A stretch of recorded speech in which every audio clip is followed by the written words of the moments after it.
सौ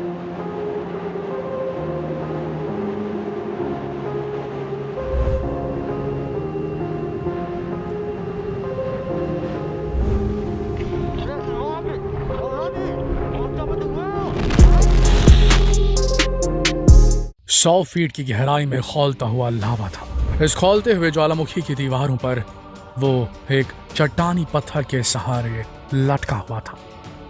उस लावे से निकलने वाले धुएं की वजह से कुछ भी दिखाई नहीं दे रहा था। ऐसा लग रहा था कि मौत बस करीब है।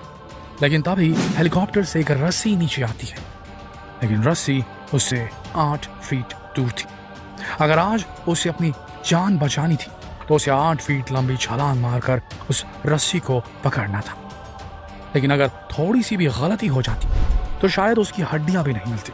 उसे कुछ समझ में नहीं आ रहा था, लेकिन तभी बिना कुछ सोचे समझे उसने छलांग लगा दी। दोस्तों, ये किसी फिल्म का सीन नहीं है, बल्कि एक सच्ची घटना है। एक ऐसी सर्वाइवल स्टोरी है जिसमें 3 लोग ज्वालामुखी के अंदर 50 घंटे तक फंसे रहे, लेकिन इसके बाद भी जिंदा लौट आए।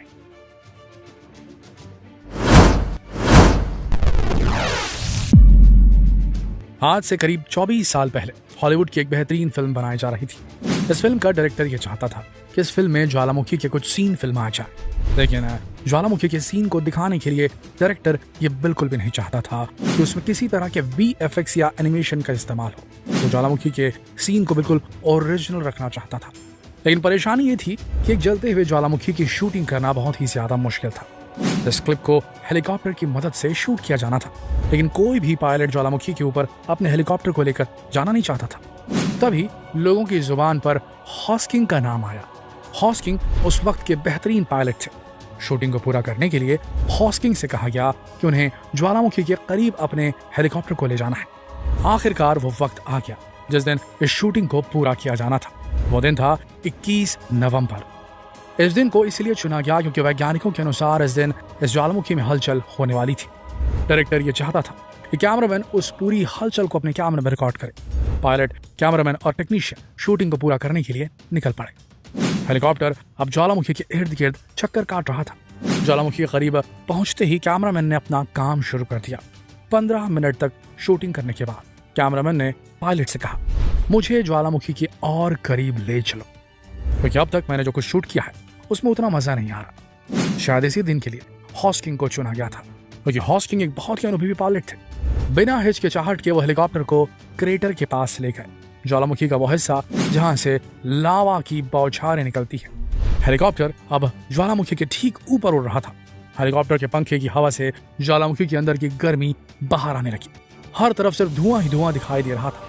ज्वालामुखी से निकलने वाली गर्मी इतनी ज्यादा बढ़ गई कि इसका असर अब हेलीकॉप्टर के इंजन पर साफ साफ दिखाई देने लगा। देखते ही देखते हेलीकॉप्टर का इंजन फेल हो गया और हेलीकॉप्टर सीधा ज्वालामुखी के अंदर जाकर क्रैश हो गया। जैसे ही हेलीकॉप्टर क्रैश होता है, पायलट, टेक्नीशियन और कैमरामैन तीनों इस हेलीकॉप्टर से छलांग लगा देते हैं और सीधा ये ज्वालामुखी के अंदर की चट्टानी दीवारों को पकड़ लेते हैं। इसके बाद से इनकी सर्वाइवल की कहानी शुरू होती है। 500 फीट की गहराई में ज्वालामुखी का खौलता हुआ लावा तैर रहा था। उसके ठीक 150 फीट ऊपर तीनों के तीनों एक चट्टानी पत्थर को पकड़कर लटके हुए थे। पायलट किसी तरह से अपने हेलीकॉप्टर के पास लटकते हुए पहुंचता है। एक हाथ डालकर रेडियो निकालता है और लोगों से संपर्क करने की कोशिश करने लगता है। पायलट की किस्मत अच्छी थी, उसका कांटेक्ट पास के एक पुलिस स्टेशन से हो जाता है। सारी बात बताने के बाद कुछ ही देर में रेस्क्यू टीम वहां पर पहुंच जाती है। पायलट का सही लोकेशन पता करने के बाद रेस्क्यू टीम ज्वालामुखी के अंदर एक रस्सी डालती है। उस रस्सी को पकड़कर पायलट बाहर आ जाता है, लेकिन अभी भी कैमरामैन और टेक्नीशियन इस ज्वालामुखी के अंदर फंसे हुए थे। ऐसा लग रहा था कि इन्हें भी आसानी से निकाल लिया जाएगा, लेकिन आज 21 नवंबर था। वैज्ञानिकों के अनुसार आज के दिन ज्वालामुखी के अंदर एक बहुत बड़ी हलचल होने वाली थी। उस हलचल का वक्त करीब आ चुका था। अचानक ज्वालामुखी के अंदर तेज हवाएं आने लगी, धुआं और तेज हो जाता है। खौलते हुए लावे की आवाज और धुएं की वजह से ना कुछ दिखाई दे रहा था, ना कुछ सुनाई दे रहा था। विजिबिलिटी इतनी कम थी कि ये दोनों कुछ भी नहीं देख पा रहे थे और रेस्क्यू टीम लगातार इन्हें आवाजें दे रही थी। इनकी लोकेशन जाने की कोशिश कर रही थी, लेकिन आवाज उन तक नहीं पहुंच रही थी। अंधेरा हो चला था।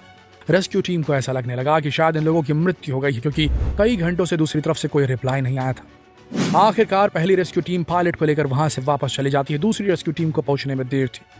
कई घंटे बीतने के बाद कैमरामैन को समझ में आ जाता है कि उसे अब कोई बचाने नहीं आने वाला। उसे अपनी जान खुद ही बचानी पड़ेगी। दोनों धुएं की वजह से एक दूसरे को देख तो नहीं पा रहे थे, लेकिन तभी कैमरामैन टेक्नीशियन को आवाज लगाता है, उससे कहता है कि ऊपर चढ़ना शुरू करो।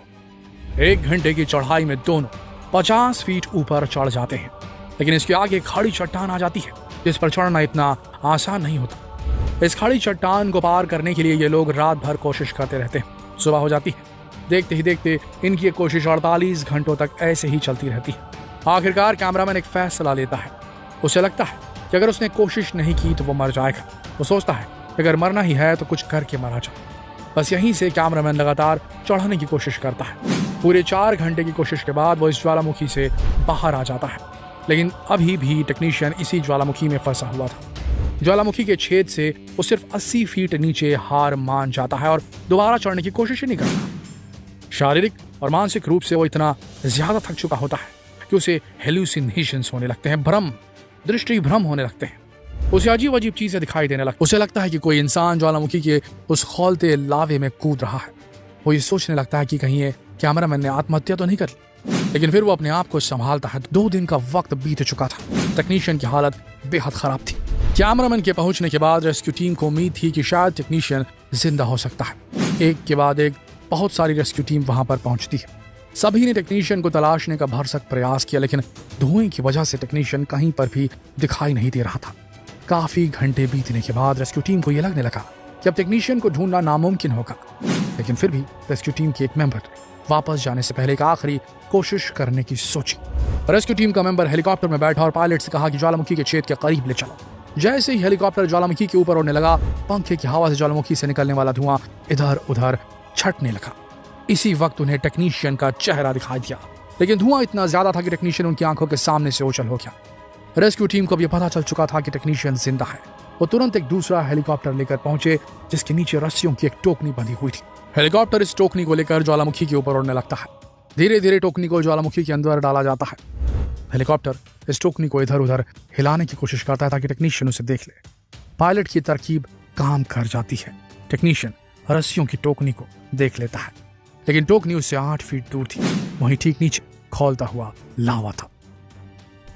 सबसे बड़ी बात यह थी कि टेक्नीशियन ने 2 दिन से कुछ न खाया था न पिया था। उसके शरीर में इतनी जान नहीं बची थी कि वह 8 फीट लंबी छलांग लगा सके, लेकिन उसकी जीने की चाह ने उसे छलांग लगाने पर मजबूर कर दिया। देखते ही देखते वो एक लंबी छलांग मारता है और रस्सी की टोकनी को जोर से पकड़ लेता है। उसका कहना था कि यह पल उसकी जिंदगी का सबसे खतरनाक पल था, क्योंकि अगर उसे थोड़ी सी भी गलती होती तो शायद उसके परिवार वालों को उसकी हड्डियां भी नहीं मिलती।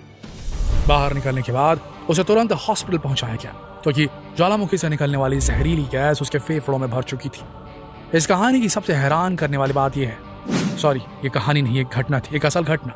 इस घटना की सबसे हैरान करने वाली बात यह है, ये लोग इस खौलते हुए ज्वालामुखी के अंदर पूरे 50 घंटों तक जिंदा रहे और जिंदा वापस लौटे। बिल्कुल इन्हीं की तरह कभी इंसान को कोशिश करना नहीं छोड़ना चाहिए।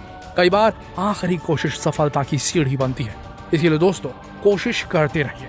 कोशिश करेंगे तभी जीतेंगे। अगर आप हार मान गए अपनी जिंदगी से, अपनी परेशानियों से, अपनी परिस्थितियों से, अपनी सिचुएशन से, अपनी प्रॉब्लम से, तो याद रखिए आपको कोई नहीं बचाने आने वाला। आप खुद को सहारा दे सकते हैं। दुनिया में और कोई नहीं जो आपको सहारा देगा। तो कोशिश जारी रखिए, हार मत मानिए और इस संदेश को देश भर में हर युवा तक पहुंचाइए जो परेशानियों से घिरा हुआ है। शेयर कीजिए इस वीडियो को फेसबुक पर, व्हाट्सएप पर, यूट्यूब पर। कल फिर मिलेंगे एक और मोटिवेटिंग वीडियो के साथ। तब तक के लिए आप सबका इस वीडियो के अंत तक बने रहने के लिए दिल से धन्यवाद।